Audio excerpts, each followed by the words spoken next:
All right, go for it. Okay, thanks everyone for hopping on.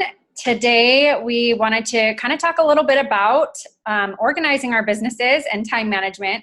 And I did a training on this last year, but I've kind of learned some new tricks and learned from you and from other leaders, and have kind of some more strategies to add to that. So I would love to share those today.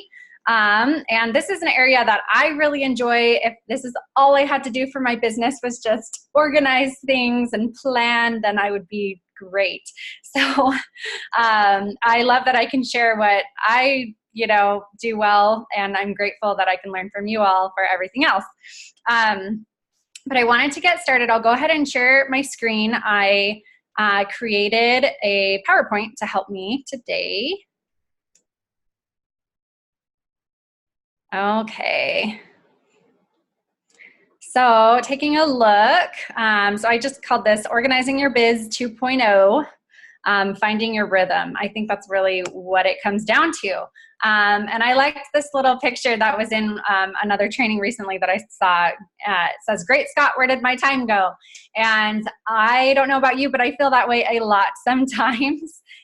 Because we are plugging away and then it just goes so fast. So we want to make sure that we are as impactful as possible, in the time that we have, because it does go fast. So I have hopefully some tips to help with that today. And first, I'm going to kind of break it down, talking about planning. And I do three things. I plan for the month, and then I kind of plan for the week, and then I plan, day by day. So I'll kind of go through that real quick. But the first thing is your map. So I think most people are familiar with this. I'm not going to go into it a ton, but just to say that, you can start it at any time, but especially once you hit senior coach, it's really a great way to start organizing your business and really being able to focus your efforts and keep track of your clients and your goals of where you want to grow. And then, if you need more help with that, reach out to your mentor coaches. And then also there are awesome Tuesday training playbacks that help us to utilize that and go through all of the map. So I'm not going to take time to do that today, but I love that that really helps you to organize your focus. So I'm going to kind of show, it's just this, right? But basically I like how it has different areas that, you keep track of your clients, you keep track of your coaches if you're mentoring any coaches on your team. And then you can keep track of potentials, both potential clients, potential coaches. You can keep track of your own progress as you're working towards your next goal. You can work on there's a spot for an activity tracker, so you can, track what you're doing as far as making connections and progress on social media and new conversations and things like that. So definitely utilize that. That's something I love to fill out at the very beginning of the month, or even at the end of the month as I'm anticipating the new month. It helps me to know, my current reality, where I am now, and then where I want to go, and can help me track that throughout. The next thing is I like to make lists. Oh, sorry. And so with that, and again, this kind of is covered on the map, so you don't have to do this. But what I do is I just have a list of like, okay, these are my clients, the active ones and ones that I'm trying to stay close to because they're still kind of there. And then, potentials, but especially I found it to be helpful to have a list of follow-ups and to stay connected, who I'm trying to stay connected with. And so I'm actually trying to move beyond what I've been doing, which is just to have a paper with, hold on, let's see, stop share for a second. I don't know if you can even see that in this lighting, but a paper with some different, wrong side, some different lists. But kind of moving beyond this paper pencil and going to more of a digital, I would love to create some Excel spreadsheets to better keep track of my follow-ups for the month and people who I'm staying connected with so that they are on my mind. Again, some of those people can be included on your map, but I'll find that throughout the month, I'll have people that I need to follow up with and I'll totally forget. And part of my time management, I want to make sure that I remember them, but I'm intentional with my time and I go back when it's more appropriate to talk to them. anyways, and so that's what I want to do, is create like a list of, if I have someone I need to follow up with, I can just pull up that spreadsheet, write their name down. But this is what I've done so far. And then, sorry, I'm like so slow at the whole share screen thing. I'll try to get better at that. Okay, so more importantly, I would say, is your SMART action plan. And this is something new that I've started to do, that I learned from some of you. And, to think about how many of each area will you need to reach your goals. And so after I fill out my map and I see my current reality and I see, where I want to go, I think about, okay, how many clients do I want, to find this month? How many people do I want to help? And then how many new coaches do I, want to join my team? And then other action steps like Facebook Lives. And I list how many, I set a goal for the month. How many Facebook Lives do I want to do? Explore call invites. How many people am I going to invite to an Explore call? Maintenance checks. That's a new one that I'm starting. How many people I'm going to check in with past clients this month? Scholarship offers, with phone calls. How many people am I going to call and reach out to? Health assessments. How many of those do I need to do based off of my ratio of people who sign up, in order to start the number of clients that I would like to this month? Health event invites. There's usually a health event once a month, so I also have a list for that, and kind of some focused people that I'd really like to invite, even though I usually invite a ton. And then new connections. How many new connections do I want to make, by meeting people at different events that I go to and making a friend? So just to kind of share that real quick. That kind of looks like this. And again, I don't know if you can see with the lighting, I'm sorry, but I just have a list. And I know there are people who have a digital copy of this as well. I like the paper pen for most things. So I've actually liked doing this, and it's easy for me just to pull out of my notebook, that I carry around almost everywhere. And anyway, so those are the 3 things that I do monthly, and that really helps me to stay organized, and move from there. It gives me something to draw from. So let's see, moving on from monthly. One second, sorry, I'm trying to work this PowerPoint. Okay, there we go. So next is weekly planning. And so what I do is I make a list of action steps for the week, and I draw from that SMART action plan that I have. Where, I have the different action steps that I'd like to accomplish for the month. If I have 4 Facebook Lives, then probably, I'm going to do one a week. So that just kind of gives you an idea. But there are 4 areas that I focus on, for my weekly planning, that I want to make sure I touch my business in these 4 different areas every week. And so they are client acquisition, and that could be, Facebook 3, and 3. Doing a connections email. I do that every other week. It could be health groups, that I'm inviting people to and participating in and following up with. Health events, same thing. Getting the word out calls, follow-ups, health assessments. So those are all client acquisition steps. Client support is another area that I focus on every week. My main areas for that are, the client newsletter, send that out every week, check-ins, new client support. You might have extra that week if you're starting a new client, tip calls, coach acquisition and support. I kind of combine those. I don't have a ton of coaches. So that's kind of what works for me, but those can be 2 separate areas of action steps that you want to focus on each week in coach acquisition and coach support. And so that could be explore calls, inviting people to those, or trilogy videos, sharing those, or inviting people to hop on. This Wednesday night, by the way, is going to be awesome. So I'm really going to try to invite, my clients to participate in that. And anyway, follow up, send playbacks, stay connected, check in, follow up, celebrate. Lots of follow up, right? So with acquisition or coach support, it's important to do that. And then I have another category that I use to keep track for myself with trainings and personal development. Trainings have always been a big thing, a rock in my schedule, and that has served me really, really well. And anyways, given me more confidence and helped me to build my skills. And then personal development is a new category that I've started to really focus on personally, because I have seen some deficiencies in myself as I've been working on my business, and I really know that I need to grow personally in order to grow my business. So some staples in my week are the Monday, field leader calls, our Smithson team, Tuesday team training, our Wednesday track groups right now for people who are wanting to grow their business, our habits of health calls. And, I know a lot of people sometimes once they become a coach, they stop watching those because we put on the coach hat and forget that we're still wearing the client hat. So not only are those important to me to continue to relate to my clients and help them as I'm learning with them, but it helps me as a client, first and foremost, to continue to improve my health. And especially now as they're having, they're doing the whole transformational system now. And so those are, extra impactful to join. And then I listen to podcasts. So that's another area that I, plan into my week.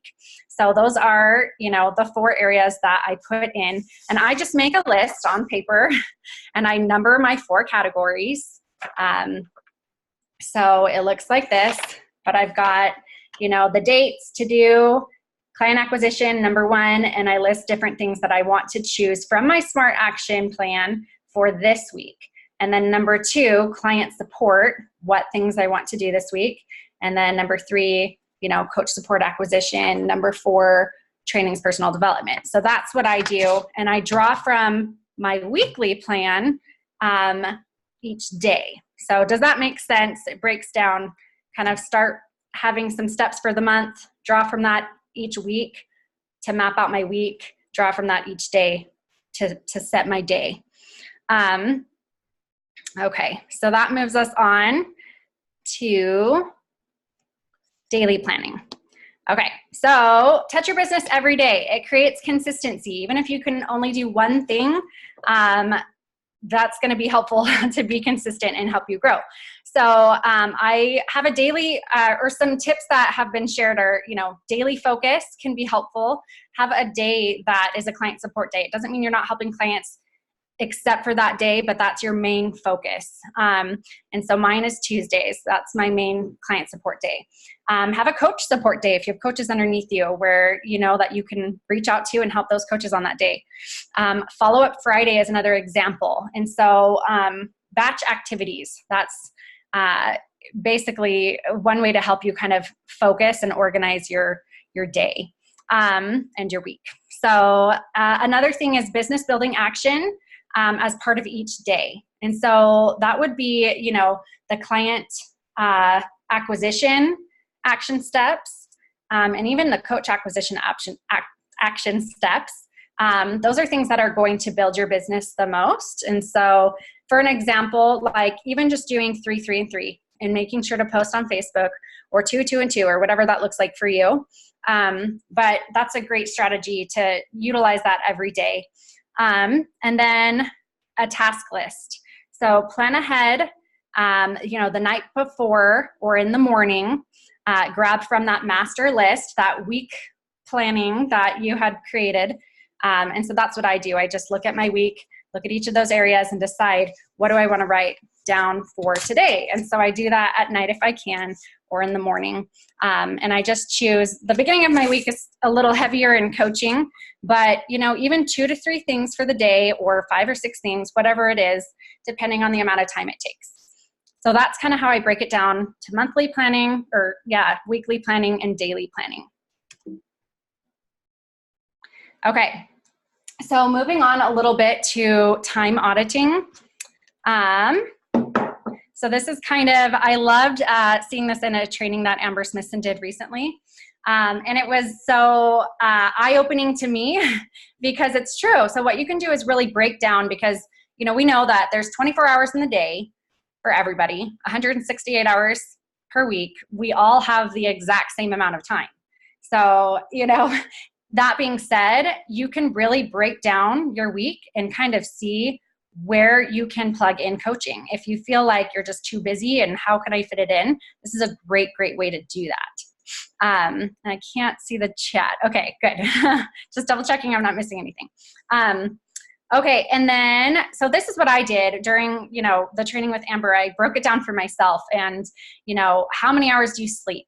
Break that down on average. And I put 8, even though that's not always true, but that would be my goal.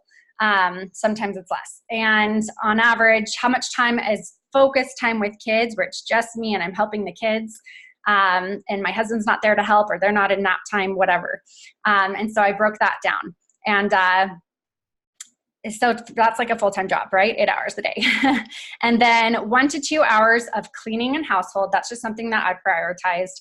1 to 2 hours of showering, eating, taking care of myself. And this is per day, remember?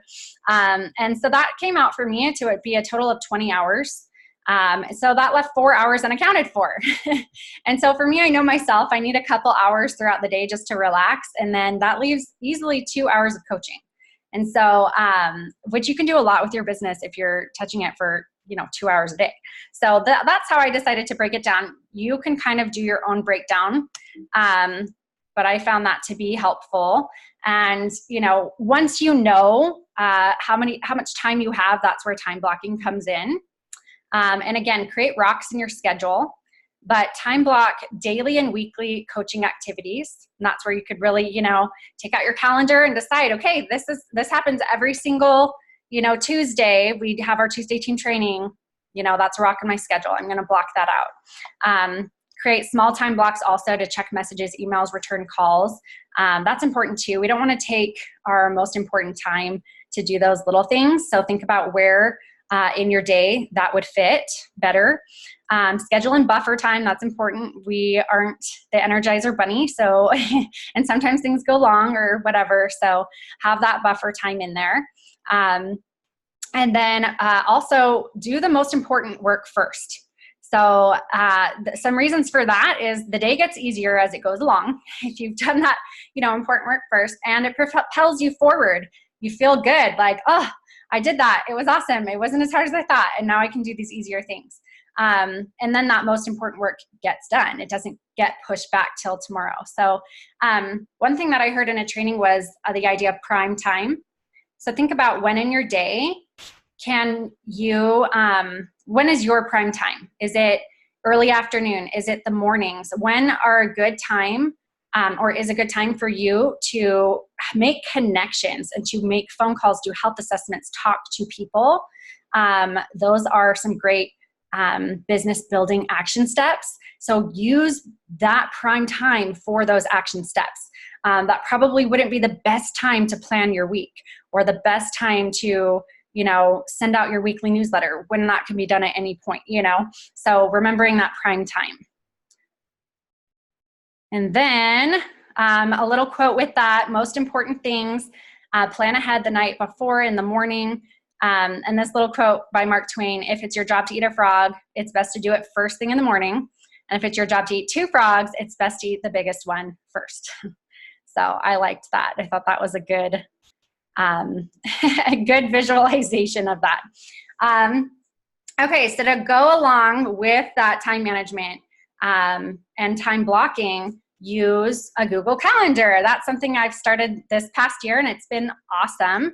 It really just helps me break down my day, okay? Like, this is the time of day where, I'm doing my work. This is the time of day where I'm focused on, kids and family. This is the time of day where I'm, taking care of me or whatever. And then to remember too with that structure doesn't mean inflexible. You can move things around. It just means, schedule just means intentional.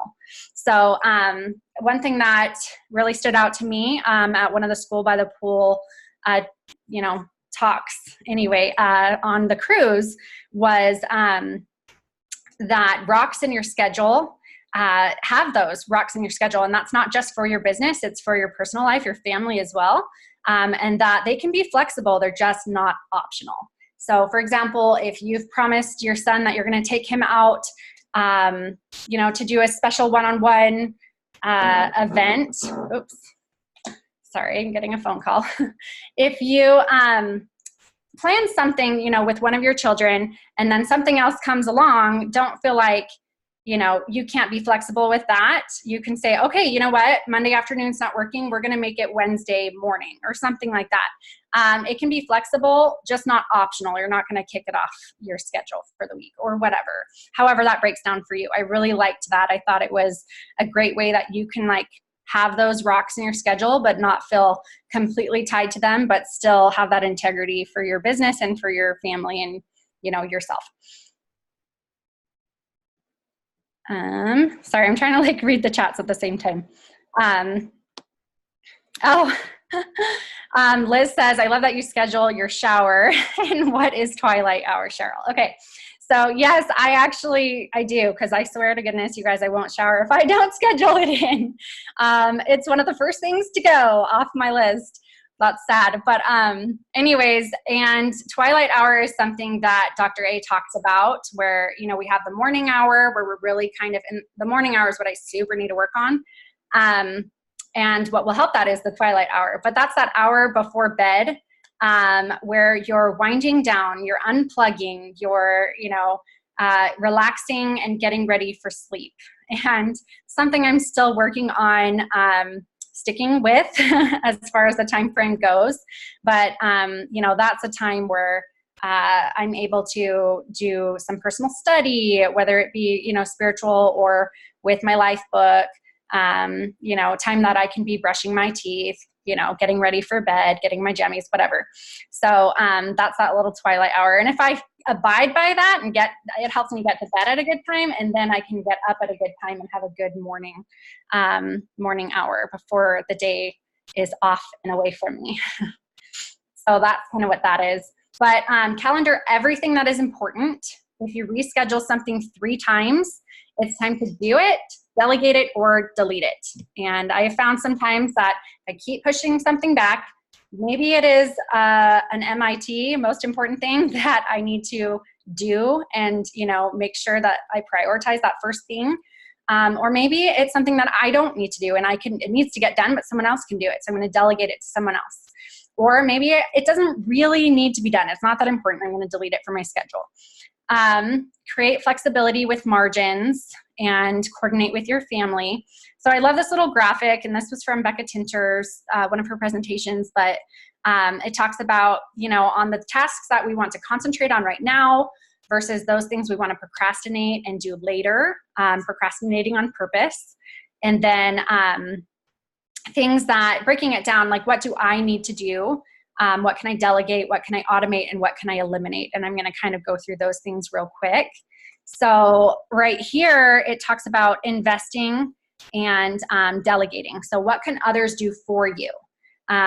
Something that you don't have to be done, doesn't have to be done yourself, or that you don't want to do yourself. Sometimes it's nice to say, I want this done right, so I'm doing it myself, or I really need to be the one to do it.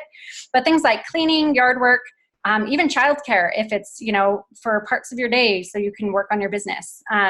Those are things others can do for you. So invest in your business by buying time. And that was what Kevin Tinter said. And then there's automation, delegation. So online grocery shopping, that's a great way to automate your grocery shopping. If I can help it, I hate spending an hour at the grocery store because it's a waste of time. If I can just quickly put in an order and quickly pick it up, then I will do that. Google Calendar, this is your boss. That's another way to kind of automate your schedule. And then eliminate, learn to say no. Say no to the good to make room for the great.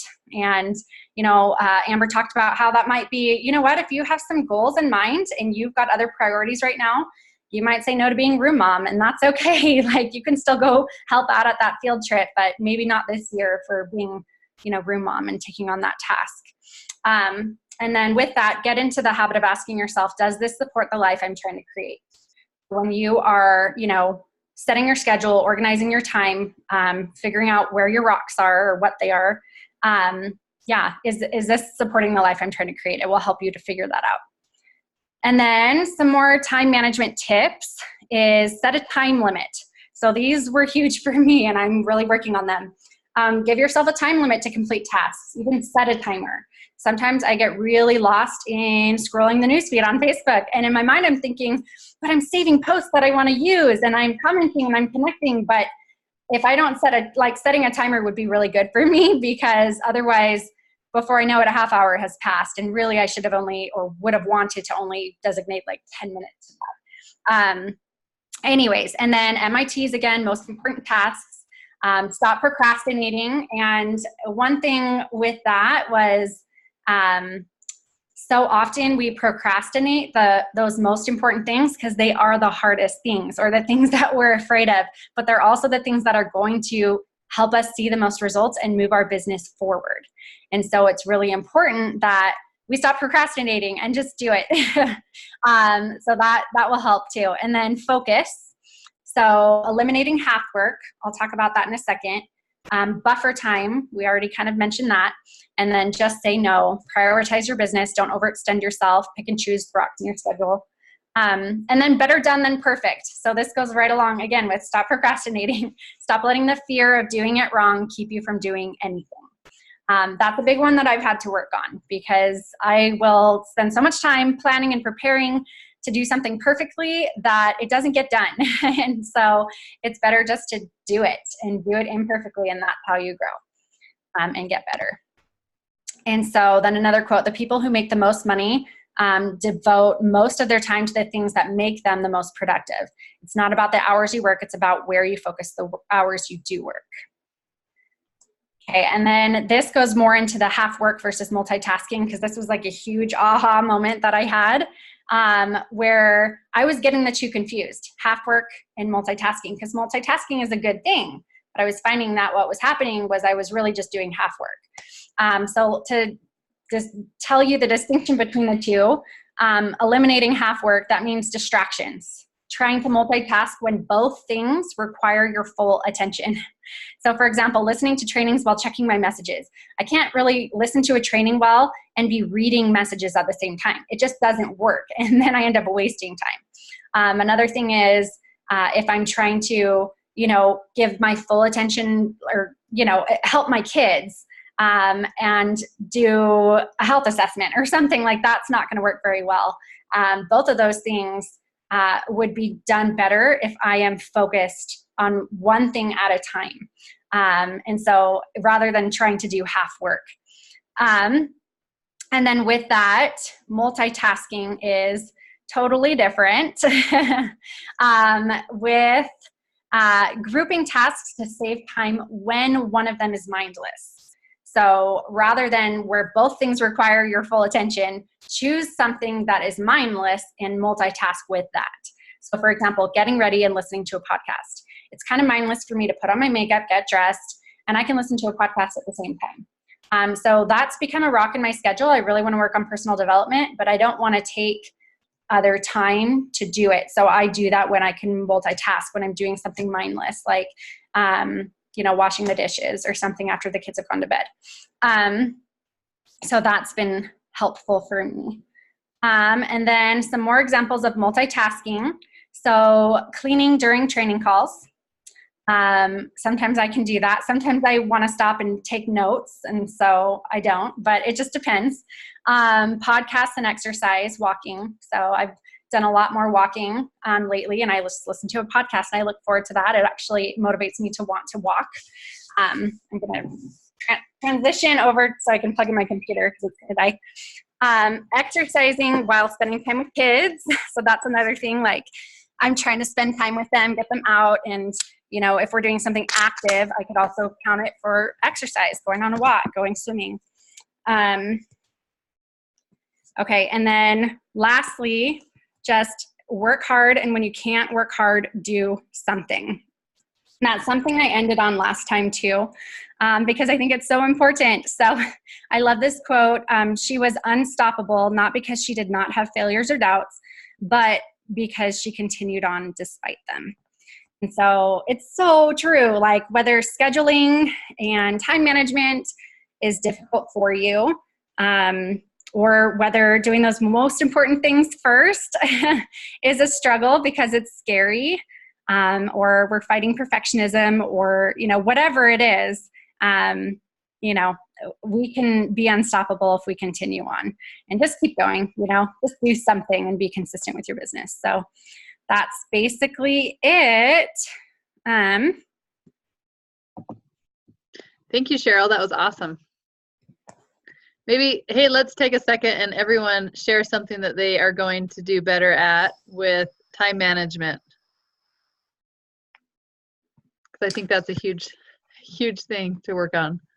Okay, I'll go first because I need to work on a lot of it. Like a lot of it. I thought this was awesome. So one of the things when Cheryl was talking was she was talking about half work. And I feel like lately my whole life has been half work. I've been juggling too many things, trying to do too many things, get distracted in the middle of everything, and then not doing anything really well. And so that causes a lot of chaos and feelings of overwhelm and like I can't do anything well. Inadequacy when you don't finish. Inadequacy for sure. So I feel like that's been holding me back a lot with my business. So I'm going to need some extra tutoring from Cheryl, some private lessons on organization and not doing half work. But no, I really do feel like writing things down, that weekly, schedule, like that kind of a thing, and time blocking it hopefully will help me. And then I have to remember to be patient through the process because I think it's going to take me a long time to really get to where I want to be with that. Vicki said that was hers too. That was one of mine, is I need to do better at scheduling my showers or scheduling like those little things throughout the day that can add up that you don't really schedule for. But also I like the idea of like planning out your business. So client acquisition, what am I going to do for client acquisition this week? Client support, coach acquisition, coach support, and actually have list of names of who I'm going to contact, because so many times like coaches might get pushed aside to help more urgent things like, whoever's raising their hand, clients starting, or, so a lot of times, or coaches that are raising their hand, sometimes you forget to check in with others. So like just having a list of people that you want to check in with and checking that off. And then I like, if you scheduled to do something 3 times, then you got to either do it, delegate it, or ditch it. Those were good things. Yeah, it's made a huge difference for me with all of that, but the half working thing, because if anybody else, and I think I hear this a lot, struggles with the concept of, can I still be a good mom and a good coach? Or, how do I balance my life? And I love how Jared says there's no such thing, that's just looking for ease. But anyways, that's a different story. But to me, it's made a huge difference when I've been able to really delegate that time. Okay, this is the time I'm going to be with my kids. I don't have to check my messages. I don't have to, do this, that, or the other, because guess what? That's scheduled for some other part of the day. So I know it will get done, and I don't have to, oh, I forgot to read one of my quotes, but oh my gosh, can I read it real quick? It's awesome. Yeah. It was on, let me find it. This one so describes me. You probably already read it while I was going, but I suffer from ADCD, attention deficit cleaning disorder. It's where you start to clean one thing, but get distracted by other things that need to be cleaned, which causes you to bounce around to different jobs only to end up doing a lot of work with nothing to show for it.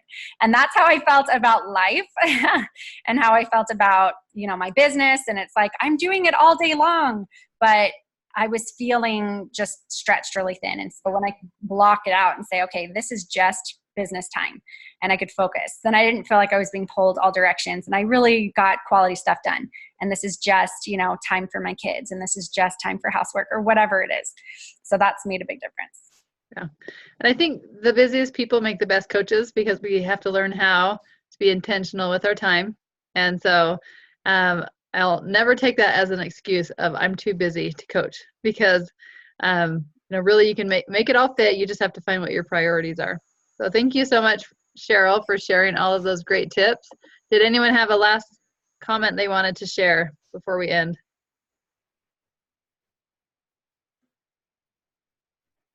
We all have stuff to work on, it sounds like. Okay, set a goal. But I think that this intentionality and really working on time management, being intentional with your time, you can get more done and see more progress. So thanks so much, Cheryl, for sharing your secret tips with us. And you guys have a great day. I will post this recording in our group, okay?